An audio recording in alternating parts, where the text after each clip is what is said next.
Bismillahirrahmanirrahim. Assalamualaikum warahmatullahi wabarakatuh. Selamat pagi semuanya. Semoga semuanya dalam kondisi sehat, tak kurang suatu apapun, dan masih stay at home ya teman-teman. Hari ini ketemu lagi dengan saya, Bu Ita Apriliani, di mata kuliah konsep dasar keperawatan. Sebagai pertemuan berikutnya, kemarin sudah diawali oleh Bu Tit untuk konsep dasar keperawatan, diawali dengan sejarah keperawatan. Kali ini saya akan membahas tentang perkembangan sejarah keperawatan dan juga falsafah keperawatan. Oke, langsung saja kita mulai. Ya, sejarah keperawatan sebagai sebuah profesi dimulai dari zaman primitif, di mana istilah perawat atau nurse berawal dari perawatan seorang ibu pada bayinya yang tidak berdaya. Ini awal mulanya muncul istilah perawat atau nurse. Kemudian pada masa peradaban kuno, di mana diyakini sebuah penyakit itu disebabkan oleh kekuatan magis atau tahayul, sehingga pada masa ini perawatan lebih diwarnai pada pelayanan untuk meningkatkan kenyamanan fisik bagi para penderita yang sakit. Kemudian di dunia modern, berawal dari masa Florence Nightingale, ya, di dunia barat itu kita sudah kenal.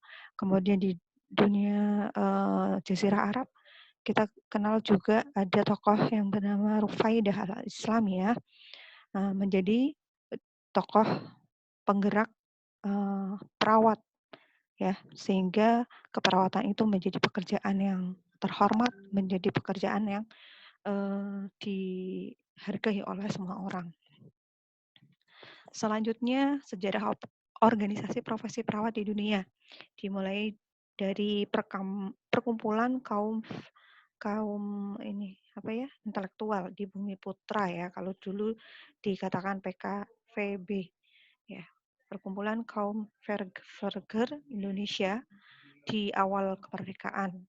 Nah, karena banyak hal, perkumpulan ini pecah, ya, akibat penjajahan Jepang, sehingga dari PKFI ini kemudian pecah jadi beberapa perkumpulan, dan hingga pada tahun 74 mulai berdiri yang bernama Persatuan Perawat Nasional Indonesia seperti yang kita kenal sekarang ini. Adapun perkembangan organisasi keperawatan profesional di dunia terutama, ada di Amerika, kita kenal ada ANA, American Nursing Association, kemudian ada NSNA, NLN, dan ICN. Nah, International Council of Nurse ini menjadi organisasi internasional yang pertama dan terbesar untuk profesi keperawatan di dunia. Sejarah keperawatan di Indonesia dimulai dari masa penjajahan Belanda di tahun 1799. Pada masa ini perawat kurang berkembang, ya, karena banyak hal. Karena penjajahan, sehingga banyak perawat itu tidak mendapatkan pendidikan yang maksimal. Jadi merawat pasien itu hanya berdasarkan naluri saja.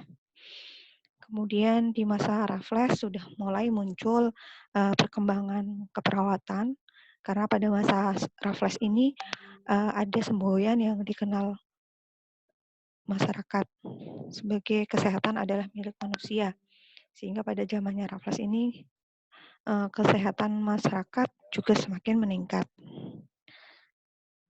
Berikutnya pada masa VOC, pada masa Belanda juga sudah ada rumah sakit yang didirikan, yang sampai sekarang masih ada, ya, rumah sakit Glodok di Jakarta.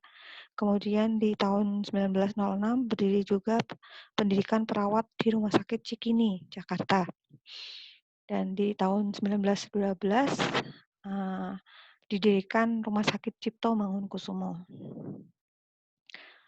Nah, pada masa 1942 sampai 1945, sejarah Indonesia diwarnai dengan kekalahan Belanda dengan Jepang, ini juga masa-masa yang sulit karena di zaman Jepang ini, penjajahannya semakin kejam dan, tidak memberikan hak-hak pada pribumi termasuk perawat untuk kemudian, eee, mengembangkan profesi seorang perawat. Hal ini banyak ditandai dari, begitu banyak kemunduran yang terjadi di masa penjajahan Jepang ini, antaranya perawat orang sakit dilakukan oleh orang yang tidak memiliki pendidikan keperawatan. Kemudian persediaan obat serta alat-alat kesehatan juga sangat dibatasi, sehingga banyak sekali wabah dan penyakit yang merajalela dan ini menyebabkan kematian di mana-mana. Nah, pimpinan rumah sakit juga diambil alih oleh tentara Jepang. Hal ini sangat merugikan, terutama bagi, pendidikan perawat karena banyak sekali, perawat-perawat yang tidak mendapatkan haknya, kemudian banyak juga pasien yang tidak bisa bertahan hidup karena, keterbatasan yang dilakukan oleh tentara Jepang. Kemudian pada masa setelah kemerdekaan, yaitu di tahun 1949, di mana pemerintah sudah mulai membangun rumah sakit dan balai-balai pengobatan. Pada tahun ini juga sekolah guru sudah mulai didirikan, baik sekolah perawat setaraf SMP dan juga setaraf SMA. Adapun sekolah profesional perawat mulai didirikan pada tahun 1962, yaitu oleh Departemen Kesehatan yang kita kenal pertama kali ya, lulus strata diploma, yaitu Akper atau Akademi Perawat. Berikutnya di tahun 1985 menjadi awal kebangkitan profesi perawat, ditandai dengan didirikannya program studi ilmu keperawatan Fakultas Indonesia ya di UI. Berikutnya sampai dengan hari ini kita sudah mengenal begitu banyak fakultas-fakultas keperawatan yang ada di seluruh Indonesia ya, diawali dari UI, Unpad, Unair, UGM dan di mana-mana. Sekarang sudah sangat banyak pilihan bagi seorang lulusan SMA untuk kemudian yang ingin menjadi seorang perawat bisa melanjutkan di tempat yang diinginkan. Untuk spesialisasi sendiri, perawat sudah banyak membuka program spesialisasi mulai dari program manajemen keperawatan hingga keperawatan jiwa. Nah, bagaimana tantangan atau perkembangan keperawatan saat ini dan yang akan datang? Pastinya seorang perawat harus memiliki tanggung jawab karena seorang perawat dituntut untuk bisa terus beradaptasi, terus meningkatkan kemampuannya baik dari sisi skill, knowledge, dan juga attitude. Ini merupakan tantangan di masa sekarang dan masa yang akan datang. Keperawatan juga dihadapkan pada berbagai masalah keperawatan, ya, baik dari sisi manajerial sampai kemudian sisi pelayanan itu sendiri membutuhkan tantangan atau kesiapan dari semua perawat yang ada. Tuntutan kebutuhan masyarakat, apalagi di zaman modern seperti sekarang ini, banyak mungkin pasien-pasien yang komplain dengan pelayanan yang mungkin tidak maksimal. Ini juga menjadi tantangan dan masalah bagi perawat di dunia sekarang. Nah, berikutnya kita akan bahas tentang falsafah dan paradigma keperawatan. Ya, falsafah, bicara falsafah dan paradigma atau sudut pandang keperawatan ini, kita pastinya tidak bisa terlepas dari jati diri seorang perawat itu sendiri. Ibaratnya sebuah tubuh di mana ada raga, di situ juga ada jiwa. Nah, bicara falsafah dan paradigma itu berkaitan dengan jiwa seorang perawat. Ya, kita awali dari pendahuluan. Mari kita cermati bersama sebait kalimat yang cukup panjang. Kalimat ini jika kita pahami, luar biasa ya maknanya. Ya, bicara perawat sebagai sebuah profesi. Perawat sebagai sebuah profesi atau suatu profesi merupakan bagian dari tim kesehatan yang harus ikut bertanggung jawab dalam membantu klien sebagai individu, keluarga, maupun sebagai masyarakat, baik dalam kondisi sehat maupun sakit. Bertujuan untuk mencapai pemenuhan kebutuhan dasar klien, mempertahankan kondisi kesehatan optimal dengan metode pendekatan ilmiah yang sistematis guna mencapai pemecahan masalah keperawatan klien.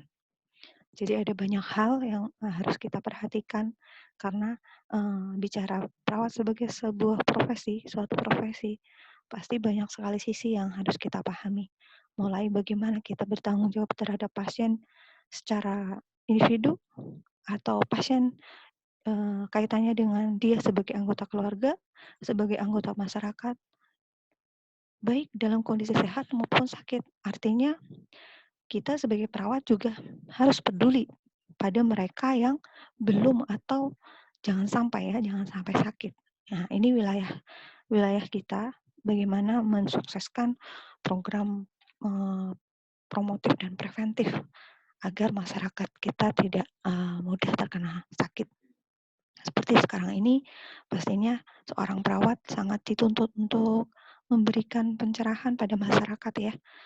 Bagaimana untuk mencegah agar tidak terkena wabah corona seperti itu. Nah, di samping itu tadi ya, kita bekerja dengan metode yang sistematis, ilmiah ya, bisa dipertanggungjawabkan baik secara hukum dan juga secara ilmiah. Ketika kita melakukan tindakan, kita ada dasar penelitian dan juga tindakan-tindakan kita pasti sudah distandarkan dengan aturan yang ada. Nah, bicara profesionalisme perawat sebagai sebuah profesi, kita juga harus mengenal apa sih masalah klien. Nah, menyoroti masalah klien ini ada 3 sisi yang harus kita pahami dari seorang klien yang mempunyai masalah kesehatan. Yang pertama, klien yang tidak mampu. Nah, ketika klien disebut tidak mampu, ini berarti mereka membutuhkan pertolongan kita, terutama dalam pemenuhan kebutuhan fisiologisnya. Bagaimana meningkatkan dan memulihkan kemampuannya dalam memenuhi kebutuhan fisiologis, kebutuhan ketika sakitnya, ya. Kemudian klien yang tidak mau. Nah, ketika klien disebut tidak mau, itu disebabkan karena klien tidak mempunyai motivasi. Dan hal ini membutuhkan kerja perawat. Bagaimana membangkitkan semangat, bagaimana menyadarkan pasien agar dia mau untuk memenuhi kebutuhannya itu sendiri. Tentunya kita sebagai perawat bisa menjadi fasilitator atau bisa menjadi edukator sesuai dengan peran yang ada. Berikutnya, masalah klien yang tidak tahu. Nah, ketika tidak tahu, bukan berarti dikasih tahu ya. Ya, betul. Diberitahu atau diberikan pendidikan kesehatan. Ya, biasa kita kenal dengan pendidik PENKES gitu ya. Health education ini ditujukan bagi mereka yang memang tidak tahu. Harapannya ketika mereka tahu, mereka mempunyai motivasi untuk berobat, untuk menjaga kesehatannya. Dan setelah mereka mempunyai pengetahuan dan kemampuan, mereka akan lebih mampu untuk memenuhi kebutuhan kesehatannya secara mandiri. Oke, ya. Sampai di sini semoga bisa dicerna ya. Baik, kita lanjutkan ke slide berikutnya. Kita sekarang membahas tentang falsafah. Tadi di awal sudah saya bahas bahwa falsafah itu ibarat roh ya. Dia akan melekat pada diri seorang perawat. Kemanapun perawat itu berada, dia akan mempunyai falsafah jati dirinya sebagai seorang perawat. Nah, apa itu falsafah keperawatan? Falsafah keperawatan adalah keyakinan terhadap nilai-nilai yang menjadi pedoman untuk mencapai tujuan dan sebagai pandangan hidup. menjadi ciri utama suatu komunitas berskala besar maupun kecil. Hal ini pasti kita pahami bersama bahwa seorang perawat mestinya mempunyai nilai-nilai yang menjadi pandangan hidupnya. Bagaimana seorang perawat dididik mulai dari awal pendidikan untuk belajar disiplin, ya.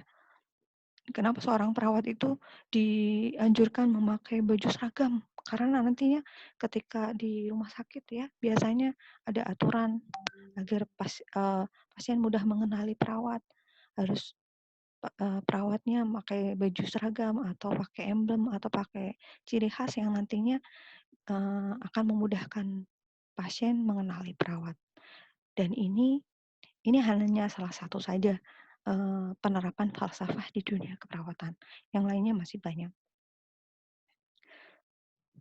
Bicara falsafah juga kita bicara tentang nilai-nilai keperawatan yang menjadi pedoman dalam memberikan asuhan keperawatan, baik kepada individu, keluarga, maupun masyarakat. Falsafah keperawatan merupakan pegangan perawat. Dalam hal apa? Yang pertama, falsafah keperawatan tertanam dalam diri setiap perawat. Kemudian falsafah keperawatan itu menjadi pedoman perilaku di tempat kerja maupun dalam pergaulan sosial, menjadi baju yang melekat pada diri perawat, ya. Ya, istilahnya baju. Berarti kalau baju itu dilepas, nah, perawat itu tidak punya identitas. Dia tidak bisa menutupi bagian tubuhnya. Nah, oleh karenanya seorang perawat harusnya mempunyai falsafah keperawatan. Sebagai roh tadi ya, sebagai roh dan falsafah sebagai landasan perawat dalam menjalankan profesinya berdasarkan pada keyakinan bahwa manusia sebagai individu mempunyai kebutuhan biopsikososial, spiritual, kultural yang unik, di mana pastinya masing-masing pasien, masing-masing klien yang kita hadapi mempunyai kebutuhan yang berbeda-beda dan itu membutuhkan keahlian kita bagaimana mengatasinya dengan pendekatan yang ilmiah dan sistematis. Keperawatan adalah bangunan bagi umat manusia yang bertujuan meningkatkan derajat kesehatan yang optimal. Dari definisi ini kita melihat begitu penting peran perawat dalam meningkatkan kesejahteraan yang optimal. Bagaimana seorang perawat bisa bekerja dengan baik, bisa melakukan tugasnya dengan baik, manakala dia tidak memahami falsafah ini, tentunya akan mengganggu kredibilitasnya sebagai seorang perawat. Dan tujuan asuhan keperawatan sendiri dapat dicapai dengan baik melalui usaha bersama dari semua anggota tim kesehatan dan juga kerjasama dan sinergi antara perawat dan pasien atau keluarganya. Dalam melakukan asuhan keperawatan, perawat menggunakan proses keperawatan untuk memenuhi kebutuhan kesehatan klien.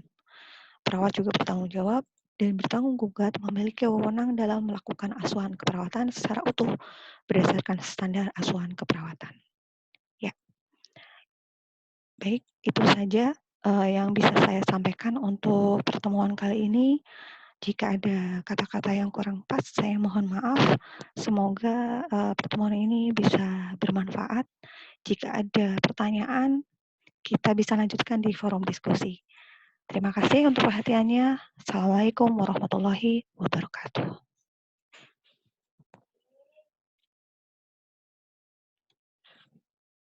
Keren.